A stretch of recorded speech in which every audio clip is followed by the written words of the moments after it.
pour les systèmes à n fentes, donc par exemple, ici, on vous montre un système à 3 fentes. Jusqu'à là, nous, on a seulement étudié le système à 2 fentes, si vous remarquez. L'expérience de Young originale, c'était avec 2 fentes. Mais on peut faire l'expérience, reproduire l'expérience de Young. C'est juste qu'à la place de prendre un masque avec 2 fentes, on peut utiliser un masque avec 3 fentes, 4 fentes, 10 fentes, 1000 fentes.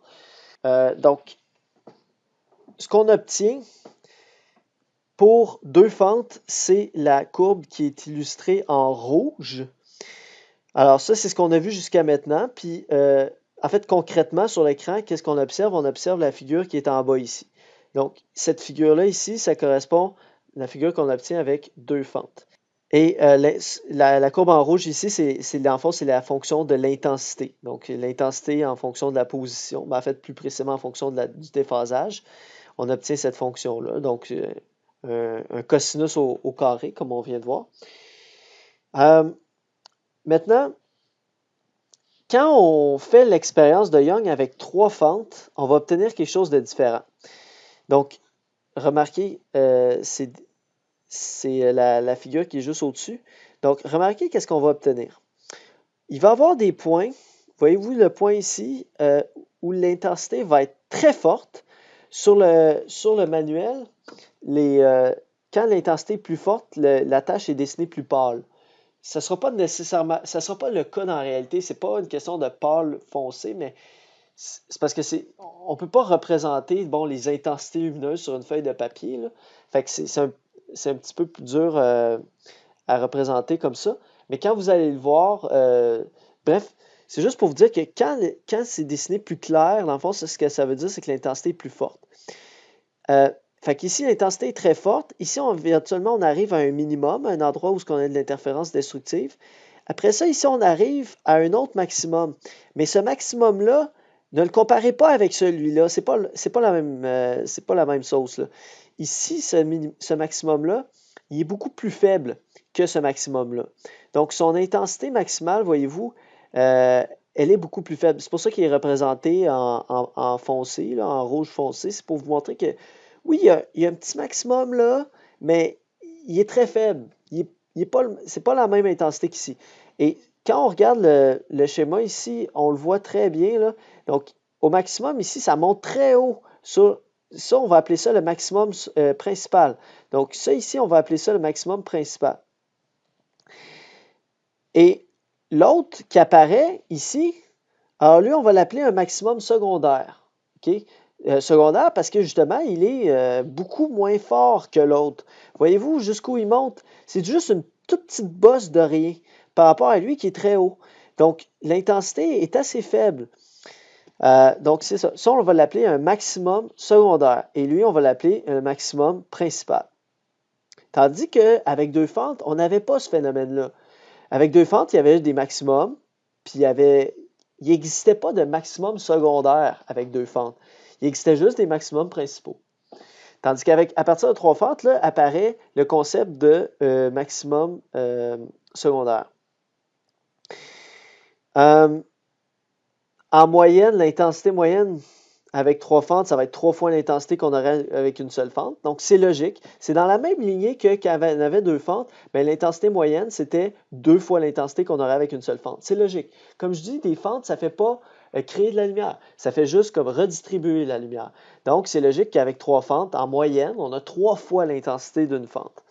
Parce qu'il y a 3 fois plus de lumière qui passe dans le fond. Il y a 3 fois plus de lumière qui traverse le masque. Donc, 3 fois plus d'intensité en moyenne sur l'écran.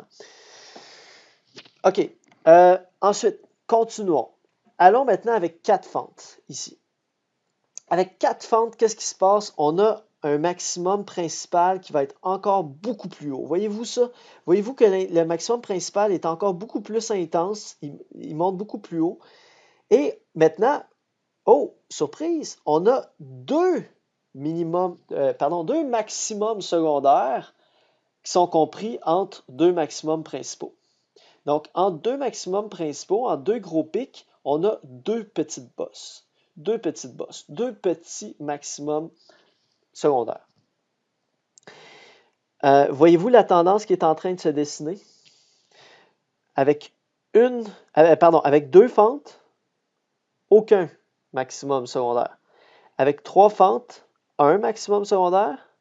en 2 maximums principaux. Avec 4 fentes, 2 maximums secondaires en 2 maximums principaux. Et les maximums principaux sont toujours de plus en plus forts. Ça, c'est important. Puis les maximums secondaires deviennent toujours de plus en plus faibles. Allons maintenant avec 10 fentes. Avec 10 fentes, le phénomène est encore plus amplifié. Comparé à la situation où on avait 4 fentes, puis la situation où on a 10 fentes. Voyez-vous la différence? Les pics deviennent encore plus hauts. Voyez-vous, l'intensité maximale maintenant, c'est 100 ions. Au départ, avec 2 fentes, on avait 4 ions. Avec 3 fentes, on avait 9 ions. 4 fentes, 16 ions. 10 fentes, 100 ions. Donc, l'intensité maximale atteinte devient toujours de plus en plus concentrée. Les maximums principaux deviennent toujours de plus en plus intenses. Mais en même temps qu'ils deviennent de plus en plus intenses, ils deviennent aussi de plus en plus étroits. Voyez-vous ça? Voyez-vous que, mettons, avec 2 fentes, le maximum principal, il allait de là à là, à 2 fentes. Tandis qu'avec 3 fentes, le maximum principal, il allait seulement de là à là. Voyez-vous qu'il est plus étroit? Voyez-vous qu'avec 4 fentes, c'est encore plus étroit ici? Entre là et là, c'est encore plus étroit. Ici, c'est encore plus étroit avec 10 fentes. Donc, plus on augmente les fentes, plus on a des maximums principaux qui sont définis, qui sont petits et qui sont intenses. Et plus on a de fentes, plus on a des petits maximums secondaires qui apparaissent en 2 maximums principaux, mais moins ils sont intenses, plus ils sont faibles. Donc, autrement dit, plus on a de fentes, plus l'énergie devient localisée, plus l'énergie devient concentrée à certains endroits très précis qui sont en fait les maximums d'interférence. C'est ça, les maximums. Et on peut en fait pousser plus loin le concept et aller chercher un très grand nombre de fentes.